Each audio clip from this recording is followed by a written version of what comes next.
Assalamualaikum warahmatullahi wabarakatuh. My name is Rizanggali Pramdika and we are from group 6 yang membahas tentang pelajar yang tidak biasa.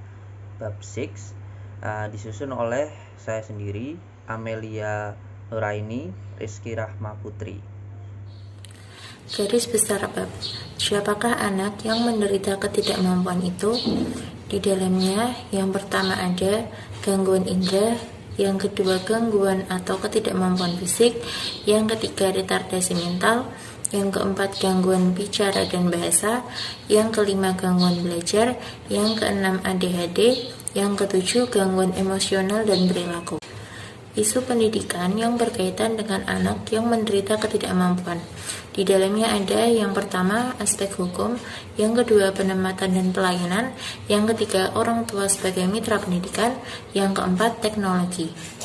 Anak-anak berbakat. Di dalamnya yang pertama ada karakteristik, yang kedua studi terman klasik, yang ketiga mendidik anak berbakat. Tujuan bab.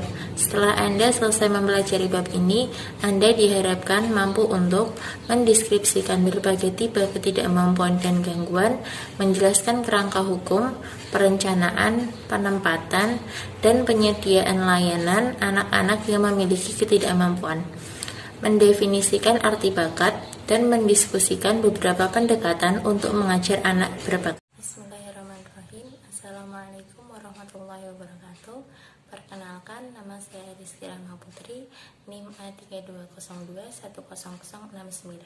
Di sini saya akan menyampaikan tentang gangguan indera dan gangguan ketidakmampuan fisik. Gangguan indera terbagi menjadi dua. Yang pertama adalah gangguan pendengaran dan yang kedua adalah gangguan penglihatan atau yang biasa kita sebut dengan tunanetra.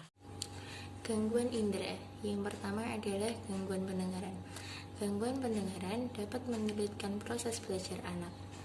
Anak yang tuli secara lahir atau menderita tuli saat masih anak-anak biasanya lemah dalam kemampuan berbicara dan bahasanya. Banyak anak yang memiliki masalah pendengaran mendapatkan pengajaran tambahan di luar kelas reguler. Pendekatan pendidikan untuk membantu anak yang punya masalah pendengaran terdiri dari dua kategori. Yang pertama adalah pendekatan oral dan yang kedua adalah pendekatan manual. Pendekatan oral antara lain menggunakan metode membaca gerak bibir, speech reading, atau menggunakan alat visual untuk mengajar membaca dan sejenisnya. Pendekatan manual adalah dengan bahasa isyarat dan mengeja jari atau finger spelling. Bahasa isyarat adalah sistem gerakan tangan yang melambangkan kata. Pengejaan jari adalah mengeja setiap kata dengan menandai setiap huruf dari satu kata. Gangguan penglihatan atau yang biasa disebut dengan tunanetra. Sebagian siswa kecil, sekitar 1 dari setiap 1000 siswa, memiliki masalah visual yang serius. Ini termasuk siswa yang memiliki low vision dan tunanetra. Anak-anak dengan low vision memiliki ketajaman antara 20/70 dan 20/200 atau pada familiar skala Sandland di mana penglihatan 20/20 adalah normal dengan korektif lensa. Anak low vision dapat membaca buku cetak besar atau buku biasa dengan bantuan kaca pembesar. Banyak anak yang buta memiliki kecerdasan normal atau berfungsi sangat baik secara akademis dengan dukungan yang sesuai dan alat bantu belajar. Percetakan 3D menyediakan teknologi penting dukungan untuk siswa dengan visual gangguan. Juga perangkat haptik melibatkan rasa sentuh telah ditemukan untuk pembelajaran dan eksplorasi siswa dengan gangguan penglihatan oleh ilmuwan Nam dan lainnya pada tahun 2012 dan ilmuwan Pauluk dan lainnya pada tahun 2015. Tugas penting dalam bekerja dengan anak-anak yang memiliki gangguan penglihatan adalah untuk mencegah modalitas atau seperti sentuhan atau pendengaran melalui yang dipelajari anak-anak dengan baik. Teaching strategis bekerja dengan anak yang menderita gangguan pendengaran. Yang pertama adalah bersikap sabar. Yang kedua adalah berbicara secara wajar, tidak terlalu cepat dan lambat. Yang ketiga, jangan berteriak sebab tindakan ini tidak akan membantu. Berbicara dengan jelas akan membantu. Yang keempat, kurangi gangguan suara dan bising. Yang kelima, tatap murid Anda yang Anda ajak bicara, karena murid perlu membaca bibir Anda dan melihat isyarat Anda. Gangguan atau ketidakmampuan fisik. Gangguan fisik anak antara adalah gangguan ortopedi, seperti gangguan karena cedera di otak atau cerebral palsy, dan gangguan kejang-kejang atau seizure. Banyak anak yang mengalami gangguan fisik ini membutuhkan pendidikan khusus dan pelayanan khusus, seperti transportasi, terapi fisik, pelayanan kesehatan sekolah, dan pelayanan psikologi khusus.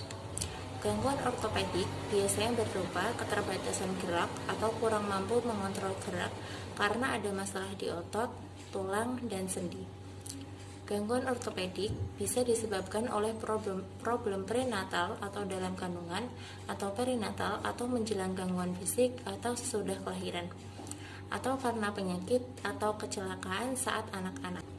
Dengan bantuan alat adaptif dan teknologi pengobatan, banyak anak yang menderita gangguan ortopedik bisa berfungsi normal di kelas oleh ilmuwan Boyles dan Contadino pada tahun 1997.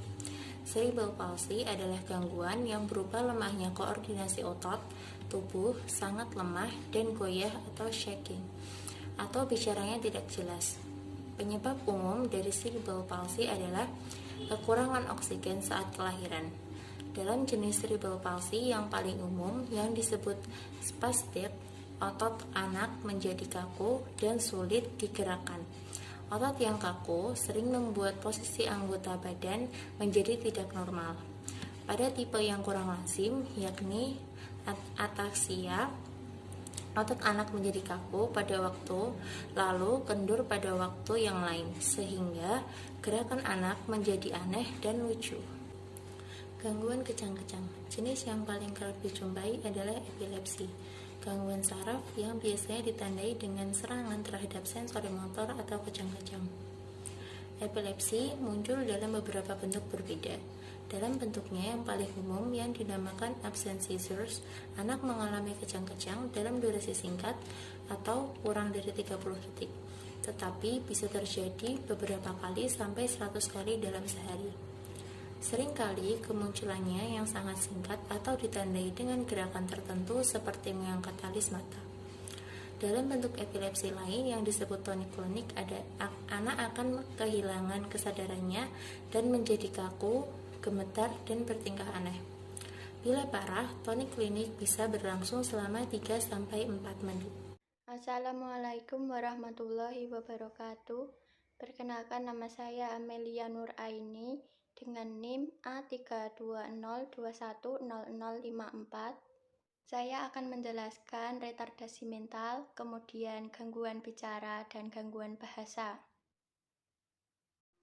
Retardasi mental adalah kondisi sebelum usia 18 tahun yang ditandai dengan rendahnya kecerdasan, biasanya nilai IQ-nya di bawah 70 dan sulit beradaptasi dengan kehidupan sehari-hari. Klasifikasi dan tipe retardasi mental.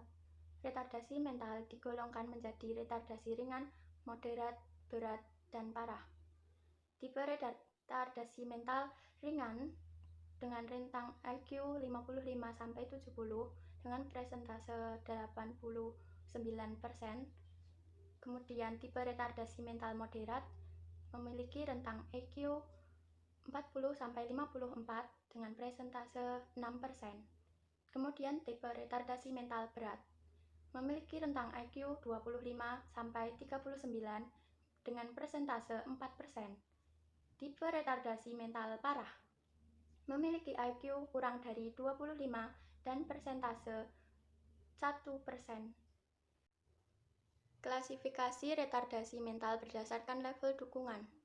Yang pertama, intermittent, dukungan yang diberikan saat dibutuhkan. Individu mungkin membutuhkan dukungan episodik atau dukungan jangka pendek selama transisi dalam kehidupannya, seperti saat kehilangan pekerjaan atau krisis medis akut. Yang kedua, limited, Dukungan cukup intens dan relatif konsisten dari waktu ke waktu. Dukungan ini dibutuhkan untuk beradaptasi terhadap perubahan dalam periode dari masa sekolah hingga ke masa dewasa. Yang ketiga, ekstensif. Dukungan diberikan secara reguler setiap hari. Yang keempat, pervasif. Dukungan diberikan terus-menerus, konstan, sangat intens, dan diberikan hampir pada semua situasi. Bentuk dukungannya bisa jadi dukungan seumur hidup. Strategi mengajar yang baik untuk berinteraksi dengan anak-anak penderita retardasi mental adalah yang pertama, membantu anak retardasi mental untuk berlatih menentukan pilihan personal dan determinasi diri jika dimungkinkan, menurut Westling dan Fox pada tahun 2000. Yang kedua, selalu ingat level fungsi mental anak. Yang ketiga, sesuaikan instruksi pengajaran anak dengan kebutuhan si anak. Yang keempat, sebagaimana halnya mengajar anak yang mengalami ketidakmampuan, berikanlah contoh konkret dari suatu konsep. Yang kelima, beri anak retardasi mental kesempatan untuk melatih apa-apa yang telah mereka pelajari. Yang keenam, perhatikan rasa penghargaan diri si anak. Strategi mengajar yang baik untuk berinteraksi dengan anak-anak penderita retardasi mental. Yang ketujuh, yaitu jangan berprasangka negatif terhadap kemampuan belajar anak. Yang kedelapan yaitu sadari bahwa banyak anak-anak dengan retardasi mental bukan hanya memiliki kebutuhan akademik, tetapi juga membutuhkan bantuan sosial untuk meningkatkan keterampilan perawatan diri dan keterampilan sosial.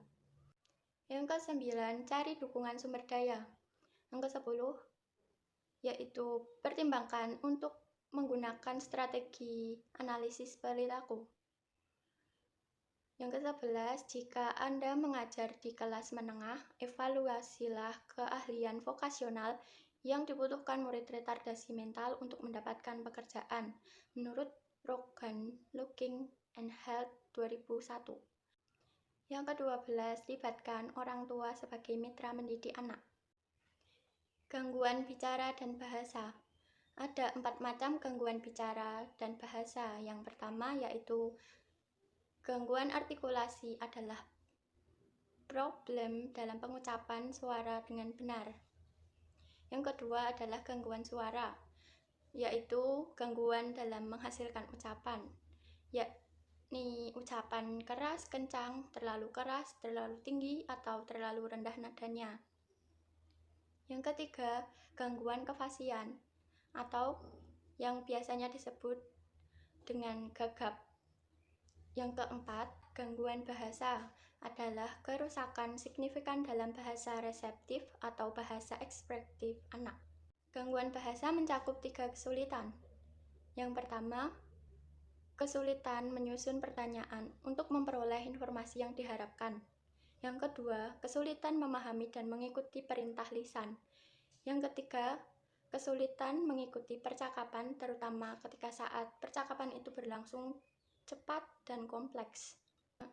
Bekerja dengan anak penderita gangguan bahasa reseptif dan ekspresif oral.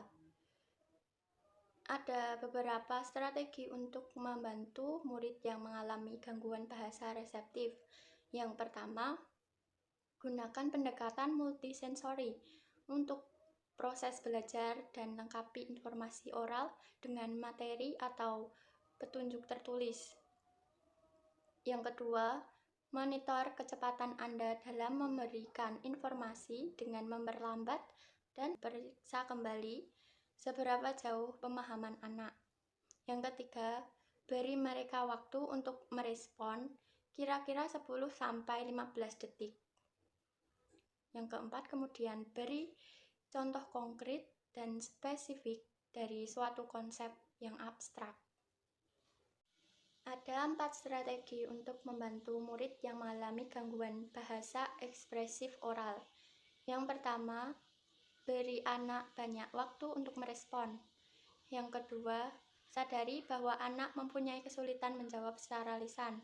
Karenanya, cobalah untuk menyuruh anak mengerjakan tugas tertulis ketimbang laporan lisan. Yang ketiga, sediakan pilihan atau beri contoh suara untuk mengatasi problem pencarian kata. Yang keempat, biarkan anak tahu lebih dahulu pertanyaan yang akan diajukan sehingga anak dapat menyiapkan jawaban dan karenanya tampak lebih kompeten di mata teman-temannya. Ya, nama saya Risanggali Pramudika. Saya akan menjelaskan tentang gangguan belajar. Gangguan belajar definisi anak yang menderita gangguan belajar atau learning disability. 1. Memiliki kecerdasan normal atau di atas normal. 2. Kesulitan dalam satu mata pelajaran atau beberapa mata pelajaran. 3. Tidak memiliki gangguan lain seperti retardasi mental yang menyebabkan kesulitan konsep umum gangguan atau ketidakmampuan belajar mencakup problem dalam kemampuan mendengar, berkonsentrasi, berbicara, berpikir, memori, membaca, menulis, dan mengeja, ataupun keterampilan sosial. Lalu ada proses gangguan belajar mungkin berhubungan dengan kondisi medis seperti fetal alcohol syndrome. Gangguan belajar juga terjadi bersama gangguan lainnya seperti gangguan komunikasi dan gangguan perilaku emosional. Dan ini anak lelaki lebih besar kemungkinannya mengalami gangguan belajar. Beberapa akademik paling umum yang menjadi masalah bagi anak ketidakmampuan belajar adalah pelajaran membaca, bahasa, tulis, dan matematika. Disleksia adalah salah satu kerusakan parah dalam kemampuan untuk membaca dan mengeja. Ketidakmampuan belajar yang berat seperti disleksia telah dikenal selama lebih dari 1 abad dan mudah untuk didiagnosis. Namun, kebanyakan anak mengalami gangguan belajar dalam intensitas ringan, sehingga sulit dibedakan dari anak tanpa masalah gangguan belajar lainnya. Identifikasinya, patokan awal mencurigai bahwa seorang murid mengalami gangguan belajar adalah ketika murid masih sulit membaca setelah masuk ke grade 2. Ini bisa menjadi sulit untuk mengidentifikasi gangguan pada usia di mana bantuan bisa menjadi sangat efektif selama 2 tahun pertama di sekolah dasar. Jadi di sewaktu SD. Strategi intervensi. Banyak strategi intervensi difokuskan pada upaya meningkatkan kemampuan membaca si anak. Dalam sebuah studi, pengajaran fonologi di level taman kanak-kanak memberikan efek positif bagi perkembangan kemampuan membaca ketika anak-anak itu masuk ke grade 1 atau SD kelas 1 ya. Oke. Kebanyakan anak yang gangguan belajarnya baru ketahuan saat grade 3 atau di atasnya dan menerima intervensi standar tidak menunjukkan perbaikan yang mencolok. Oke. Keberhasilan intervensi membaca bahkan yang paling baik sekalipun akan tergantung kepada training atau keahlian guru. Gangguan dalam kemampuan membaca telah menjadi target studi intervensi yang paling lazim karena ini adalah bentuk paling umum dari gangguan belajar. Gangguan ini juga mudah diidentifikasi dan mempresentasikan area gangguan belajar yang paling banyak kita ketahui. Teaching strategies. Perhatikan kebutuhan anak yang menderita gangguan belajar saat memberi pelajaran, karena itu pasti berbeda. Sediakan accommodation untuk ujian dan penguasaan. Buatlah modifikasi. Lalu tingkatan keterampilan organisasional dan belajar. Ajarkan keterampilan membaca dan menulis, yang paling penting itu. Oke, attention deficit hyperactivity disorder. Itu disebut dengan ADHD. Ciri-ciri ADHD itu kurang perhatian, hiperaktif, lalu impulsif. Gangguan ini terjadi 4-9 kali lebih banyak pada anak lelaki lagi ketimbang perempuan. Ada kontroversi tentang peningkatan diagnosis ADHD ini. Tanda-tandanya dapat muncul sejak usia prasekolah. Orang tua dan guru prasekolah atau kelompok bermain dan taman kanak-kanak mungkin mengetahui ada anak yang sangat aktif dan konsentrasinya kurang perhatikan karena dia mungkin caper. Banyak anak dengan sulit diatur, kurang toleransi terhadap rasa frustasi, dan punya masalah berhubungan dengan teman sebaya. Tanda-tanda ADHD sering muncul sejak usia prasekolah, namun seringkali mereka baru ketahuan saat usia SD. Meningkatnya tuntutan akademik dan sosial dalam sekolah formal dan standar yang lebih ketat untuk kontrol perilaku seringkali akan mengungkapkan adanya problem dalam diri anak. Teaching strategisnya. 1. Pantau apakah obat stimulan bekerja secara efektif. 2. Ulangi dan sederhanakan instruksi untuk tugas di kelas dan pekerjaan rumah. Ketiga, lengkapi instruksi verbal dengan instruksi visual. Keempat, modifikasi ujian jika perlu. Kelima, libatkan guru pendidikan khusus. Ini yang paling penting. Keenam, nyatakan ekspektasi secara jelas dan beri tanggapan kepada anak dengan segera karena konsentrasinya yang kurang tadi. 7. Gunakan strategi manajemen perilaku, terutama dengan memberikan tanggapan positif jika terjadi kemajuan.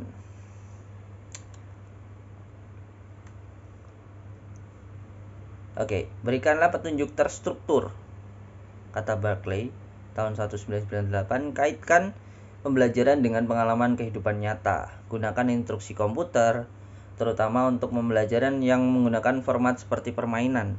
Beri murid juga kesempatan untuk berdiri dan berjalan-jalan. Pecah tugas menjadi bagian-bagian lebih ringkas lagi. Gangguan perilaku dan emosional. Kebanyakan anak yang pernah mengalami gangguan emosional pada satu waktu tertentu pada masa sekolah. Hanya ada sedikit murid yang punya problem serius dan bertahan lama yang diklasifikasikan sebagai gangguan emosional dan perilaku. Gangguan perilaku dan emosional terdiri dari problem serius dan terus-menerus yang berkaitan dengan hubungan, agresi, depresi, ketakutan yang berkaitan dengan persoalan pribadi atau sekolah, dan juga berhubungan dengan karakteristik sosio-emosional yang tidak tepat.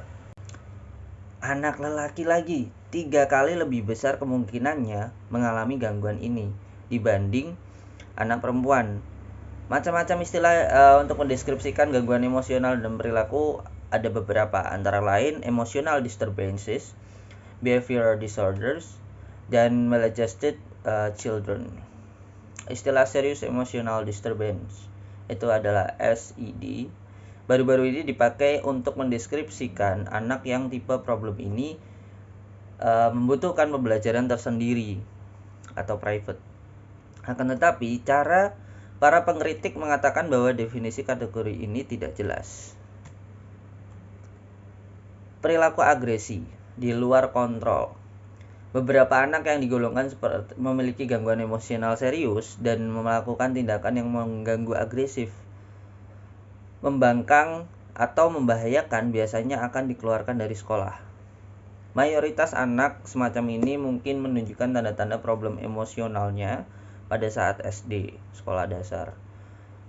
Para pakar gangguan emosional dan perilaku mengatakan bahwa jika anak-anak ini dikembalikan ke sekolah, baik itu guru atau reguler atau kelas reguler maupun guru pendidik khusus atau konsultan harus meluangkan banyak waktu untuk membantu mereka beradaptasi kembali dan belajar secara efektif. Depresi, kecemasan, dan ketakutan. Depresi adalah jenis gangguan mood di mana pengidapnya merasa dirinya tak berharga sama sekali. Percaya bahwa keadaan tidak akan pernah membaik, dia tampak lesu dan tidak bersemangat dalam jangka waktu yang agak lama. Kecemasan atau anxiety adalah perasaan yang tidak menentu sekaligus tidak menyenangkan. Beberapa anak juga ketakutan yang berkaitan dengan dirinya sendiri atau sekolah sehingga mengganggu belajarnya. Beberapa terapi behavioral bisa efektif untuk mengurangi kecemasan dan ketakutan berlebihan. Pada garis besar, isu pendidikan yang berkaitan dengan anak yang menderita ketidakmampuan ada aspek hukum. Pada pertengahan tahun 1960-an dan tahun 1970-an, anggota Dewan Perwakilan, Pengadilan Federal, dan Kongres Amerika Serikat mengakui hak-hak yang menderita gangguan untuk mendapatkan pendidikan khusus. Pada tahun 1975, Kongres mengesahkan Public Law 94-142, Education for All Handicapped Children Act, yang mensyaratkan agar semua murid dengan ketidakmampuan ini diberikan pendidikan yang tepat dan gratis. Kemudian, Individual with Disabilities Education Act atau IDEA pada tahun 1990, Public Law 94-142 diganti menjadi Individual with Disabilities Education Act atau IDEA mensyaratkan agar murid yang menderita ketidakmampuan atau gangguan diberi rancangan pendidikan yang disesuaikan dengan diri si anak atau yang disebut Individual Education Plan. IEP adalah pernyataan tertulis yang menyatakan sebuah program yang disusun untuk anak yang menderita ketidakmampuan. Pada tahun 1997, dilakukan amandemen IDEA.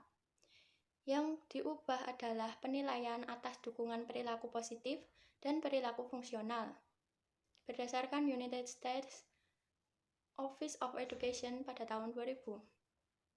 Kemudian ada Least Restrictive Environment atau LRE adalah ketidakmampuan sebuah setting yang semirip mungkin dengan setting tempat mendidik anak yang tidak menderita ketidakmampuan. Dalam ketentuan IDEA, inklusi adalah mendidik anak dengan pendidikan spesial di kelas reguler. Kesimpulan riset hasil inklusi Hogat pada tahun 1996, yaitu kesuksesan akademik dan sosial anak. Hasil ini lebih dipengaruhi oleh kualitas pengajaran yang diberikan kepada anak, seperti di kelas reguler, sumber daya, atau kelas pendidikan khusus. Anak dengan gangguan emosional berat ini lebih mungkin berhasil jika berpartisipasi dalam pendidikan vokasional dan diintegrasikan ke dalam sekolah melalui aktivitas seperti olahraga. Diversity and Education, representasi tak proporsional murid minoritas di kelas khusus. US Office of Education pada tahun 2000 punya 3 keprihatinan tentang kelebihan representasi murid minoritas di program dan kelas pendidikan khusus, yaitu yang pertama, murid mungkin tidak dilayani atau mendapat pendidikan yang tidak sesuai dengan kebutuhan mereka. Yang kedua, murid mungkin salah diklasifikasikan atau diberi label yang tak tepat. Yang ketiga, penempatan dalam kelas pendidikan khusus mungkin merupakan bentuk diskriminasi. Kemudian, psikologi pendidikan yang dapat diterapkan yaitu yang pertama, meninjau ulang praktik sekolah untuk mengidentifikasi dan menangani faktor-faktor yang mungkin mempersulit sekolah. Yang kedua, membentuk kelompok pembuat kebijakan yang mencakup anggota komunitas dan mempromosikan kemiritaan dengan agen negara dan organisasi kultural. Yang ketiga, membantu keluarga mendapatkan dukungan layanan sosial, medis, kesehatan mental, dan layanan lainnya. Yang keempat, memberi training pada banyak guru dari latar belakang minoritas dan memberi semua guru kursus ekstensif dan training mendidik anak yang mengalami ketidakmampuan belajar dan isu-isu diversitas. Penempatan dan pelayanan. Penempatan anak dengan ketidakmampuan ini disusun dari tempat yang kurang restriktif sampai ke yang paling restriktif. Yang pertama, kelas reguler dengan dukungan pengajaran tambahan di kelas reguler. Sebagian waktu dihabiskan di ruang sumber daya. Yang kedua, penempatan full time dalam kelas pendidikan khusus. Yang ketiga, sekolah khusus. Yang keempat, instruksi rumah. Dan yang kelima, instruksi di rumah sakit atau intuisi lainnya. Pelayanan untuk anak dapat disediakan oleh guru kelas reguler, guru kelas sumber daya, guru pendidikan khusus, konsultan kolaboratif, profesional lain, atau tim interaktif.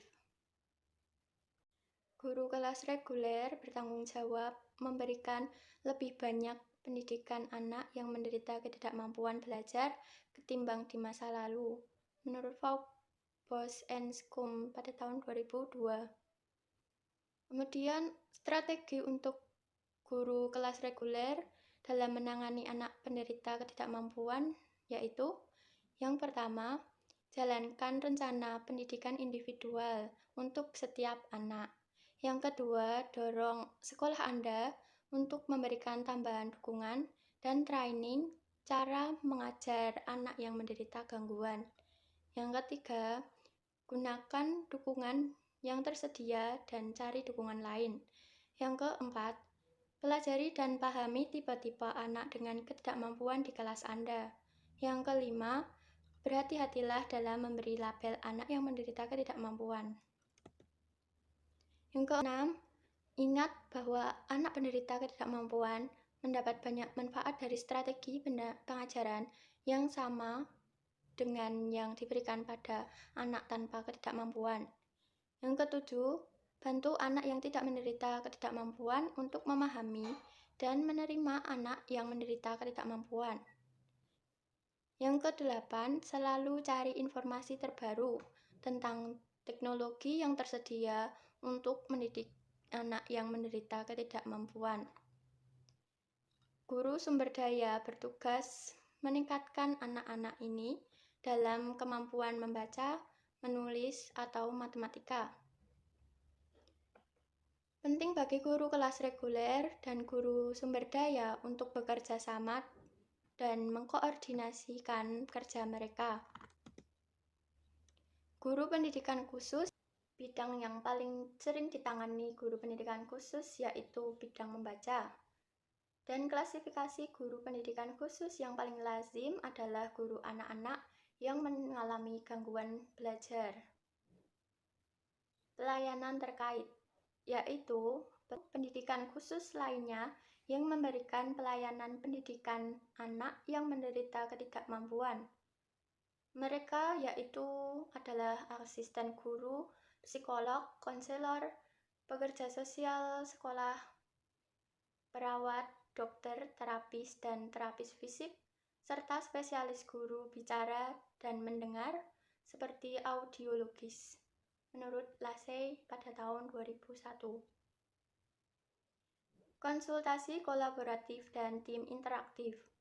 Konsultasi kolaboratif mendorong tanggung jawab bersama dalam perencanaan dan pembuatan keputusan. Konsultasi ini juga memampukan pendidik dengan berbagai keahlian untuk menyusun alternatif pendekatan pengajaran yang efektif. Kemudian anggota tim interaksi adalah kalangan profesional dan orang tua yang bekerja sama untuk memberikan pelayanan langsung dan tidak langsung kepada anak, menurut Chopin dan kawan-kawan pada 1997. Orang tua sebagai mitra pendidikan. Pendidik dan peneliti semakin mengakui pentingnya guru dan orang tua untuk bersama-sama membantu pembelajaran siswa yang menderita ketidakmampuan. Menurut Hartman, Drew, dan Egan pada tahun 2002, William dan Cartlett pada tahun 1997. Individual with Disabilities Education Act atau IDEA mewajibkan partisipasi orang tua dalam pengembangan program pendidikan untuk semua anak yang menderita ketidakmampuan. Teaching strategies, berkomunikasi dengan orang tua anak penderita ketidakmampuan. Yang pertama, beritahu kepada orang tua bahwa Anda memahami dan mengapresiasi individualitas anak. Yang kedua, bersikaplah rendah hati di depan orang tua dari anak yang menderita gangguan. Yang ketiga, beri informasi tentang ketidakmampuan anak mereka kepada orang lain. Yang keempat, bicaralah dengan orang tuanya, bukan pada anaknya. Yang kelima, hindari penggunaan stereotip pada anak. Yang keenam, ajak orang tua untuk membangun dan menjaga komunikasi yang efektif. Teknologi dari Individuals with Disabilities Education Act (IDEA) termasuk amandemennya pada 1997 mengatakan bahwa perangkat teknologi bisa disediakan untuk murid penderita ketidakmampuan demi memastikan pendidikan yang gratis dan tepat. Dua tipe teknologi, teknologi instruksional dan teknologi bantuan.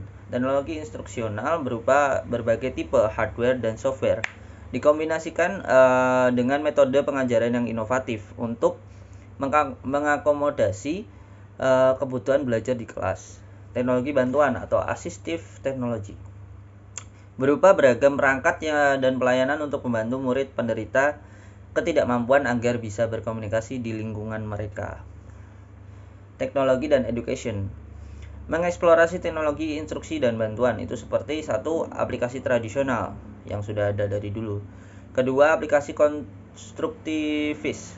Ketiga, pengolah kata. Keempat, teknologi bantuan yang lainnya lagi. Ada perangkat input khusus yang untuk murid menggunakan alat input khusus yang digunakan yang dipasang di kepala murid untuk mengirimkan sinyal ke komputer. Banyak murid penderita ketidakmampuan fisik seperti kelumpuhan tidak bisa menggunakan keyboard, mouse biasa. Lanjut lagi ke anak-anak berbakat. Tipe terakhir anak yang tidak biasa.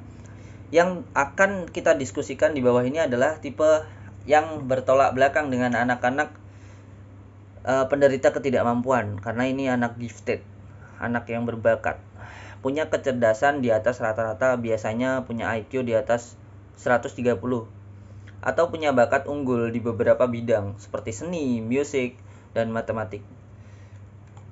Karakteristiknya lebih dewasa lebih dini atau precocity. Anak berbakat adalah anak yang dewasa sebelum waktunya apabila diberi kesempatan untuk menggunakan bakat atau talenta mereka karena lebih ahli. Mereka lebih tahu. Belajar menuruti kemampuan mereka sendiri. Anak berbakat belajar secara berbeda dengan anak yang lain yang tidak berbakat. Seringkali mereka tidak mau menerima instruksi yang jelas. Semangat untuk menguasai. Anak yang berbakat tertarik untuk memahami bidang yang menjadi bakat mereka. Mereka memperlihatkan minat besar dan obsesif dan kemampuan kuat dan fokus. Studi Terman klasik. Lewis Terman pada tahun 1925 mengamati sekitar 1.500 anak yang nilai IQ Stanford Binet-nya di atas 150 dan meneliti mereka sampai mereka dewasa. Dari 800 pria, 78 doktor, 48 meraih MDS, dan 85 mendapat gelar hukum. Dari 672 wanita, 2/3-nya lulus sarjana pada tahun 1930-an dan seperempatnya masuk ke pasca sarjana. Terman dan Oden pada tahun 1959. Wanita berbakat dalam studi Terman merepresentasikan kelompok yang melewati masa kanak-kanak dan sebagian dari masa dewasa mereka pada era sebelum muncul gerakan wanita dan pasangan yang sama-sama berkarir dan single parent. Tomlinson dan Casey pada tahun 1993. Studi wanita berbakat pada masa sekarang kognitifnya menunjukkan bahwa mereka lebih percaya diri dalam kemampuan kognitifnya ketimbang mereka yang termasuk dalam studi Terman. Tomlinson dan Casey pada tahun 1997. Sebagai suatu kelompok, orang-orang berbakat dalam studi Terman telah matang secara intelektual sebelum waktunya, tetapi mereka tidak mengalami gangguan emosional atau penyesuaian diri. Namun, anak yang sangat cerdas dengan IQ 180 atau lebih sering mengalami masalah dalam menyesuaikan diri ketimbang anak yang tidak berbakat.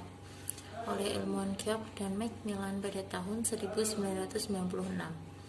Banyak anak yang berbakat dalam studi Terman berasal dari keluarga menengah ke atas, dan orang tuanya punya ekspektasi tinggi atas anak mereka dan mau membimbing anak mereka menuju kesuksesan. Stephen Ceci pada tahun 1990. Kesuksesan dalam hidup bagi individu berbakat tidak harus selalu diiringi dengan kekayaan keluarganya. Mendidik anak berbakat. Program pengayaan adalah memberi murid kesempatan untuk mendapatkan pembelajaran yang tidak didapatkan di kelas umum.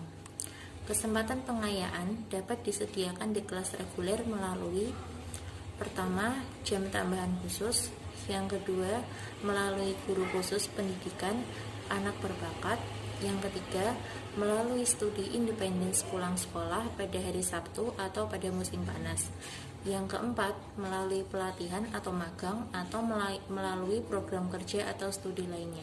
Salah satu tipe program pengayaan adalah mengembangkan keterampilan berpikir kritis dan kreatif dan memberi mereka kesempatan untuk memilih sendiri bidang studinya.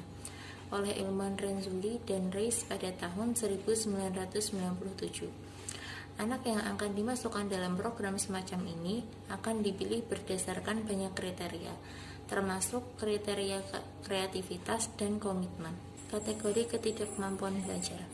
Beberapa kritikus percaya bahwa kategori itu adalah hasil dari diagnosis yang berlebihan, yang lainnya tidak percaya diagnosis adalah sulit, terutama untuk gangguan ringan. Diagnosis adalah sulit, terutama untuk gangguan ringan. Identifikasi awal terhadap anak yang mungkin menderita gangguan belajar seringkali dilakukan oleh guru di kelas, yang kemudian meminta ahli untuk mengevaluasi anak itu. Attention Deficit Hyperactivity Disorder atau ADHD adalah kemampuan di mana anak menunjukkan problem yang terus-menerus dalam satu atau lebih area ini. Kurang perhatian, hiperaktif, dan impulsif. Gangguan perilaku dan emosional terdiri dari problem serius yang menyangkut hubungan, agresi, depresi, rasa takut yang diasosiasikan dengan persoalan personal atau sekolah, dan gangguan sosio-emosional lainnya. Contoh, perilaku yang sangat agresif dan tak terkontrol. Problem ini lebih banyak dialami anak lelaki ketimbang anak perempuan. Kerangka legal, perencanaan, penetapan, dan provisi pelayanan untuk anak penderita ketidakmampuan. Yang pertama, hak pendidikan anak penderita ketidakmampuan ditetapkan pada pertengahan tahun 1960-an. Pada 1975, Kongres memberlakukan Public Law 94-142 Education of All Handicapped Children Act yang menetapkan bahwa semua murid harus mendapatkan pendidikan publik yang tepat dan bebas biaya. Anak yang dianggap menderita ketidakmampuan dievaluasi untuk menentukan eligibilitas mereka untuk mendapatkan layanan pendidikan. EAP adalah rencana program tertulis yang secara spesifik ditunjukkan untuk anak penderita ketidakmampuan. Rencana harus, yang pertama, berhubungan dengan kapasitas belajar anak, yang kedua, disesuaikan untuk masing-masing individu, dan bukan salinan dari rencana yang ditawarkan untuk anak lain. Yang ketiga, didesain untuk memberikan manfaat pendidikan. Yang ketiga, beberapa strategi komunikasi yang baik antara lain: A. Memberitahu orang tua bahwa Anda memahami dan mengapresiasi individualitas anak mereka. Yang B. Merendahkan diri di depan orang tua anak. Yang C. Memberi mereka informasi tentang ketidakmampuan anak mereka. Yang D. Teknologi instruksional mencakup berbagai jenis hardware dan software, dikombinasikan dengan metode pengajaran inovatif untuk mengakomodasi kebutuhan anak. Definisi apa arti anak berbakat dan beberapa pendekatan untuk mengajar anak-anak berbakat. Anak berbakat mempunyai kecerdasan di atas rata-rata, biasanya dengan IQ 130 atau lebih, atau punya bakat unggul di beberapa bidang, seperti seni, musik, atau matematika. Wiener mendeskripsikan anak berbakat sebagai anak yang punya 3 karakteristik utama: matang sebelum waktunya, belajar menuruti kemauan mereka sendiri, dan semangat untuk menguasai. Program pendidikan yang tersedia untuk anak berbakat antara lain: A. Kelas khusus, B. Akselerasi, C. Pengayaan, D. Mentor, E. Program pelatihan, F. Program kerja atau studi atau pelayanan masyarakat. Kesimpulan, jadi pada bab ini menjelaskan tentang anak dengan berbagai keterbatasan, isu-isu pendidikan yang melibatkan anak penyandang disabilitas dan anak yang berbakat. Anak yang mempunyai keterbatasan dengan disabilitas dan gangguan seperti gangguan pemusatan perhatian, hiperaktivitas, keterbelakangan mental, gangguan fisik, gangguan sensorik, gangguan bahasa dan bicara, gangguan spektrum autisme, gangguan emosi dan perilaku. Mereka adalah anak yang luar biasa, yang saat ini telah mempunyai kerangka hukum dan kemajuan teknologi untuk anak-anak penyandang disabilitas. Mereka memiliki hak yang sama dalam pelayanan dan dalam mendapatkan prestasi. Demikian beberapa hal yang bisa kami sampaikan pada kesempatan hari ini. Kami mohon maaf yang sebesar-besarnya apabila ada tutur kata maupun tindakan yang kurang berkenan bagi Bapak Mariyati dan teman-teman sekalian. Dengan ini, presentasi hari ini saya tutup. Terima kasih atas perhatiannya. Wassalamualaikum warahmatullahi wabarakatuh.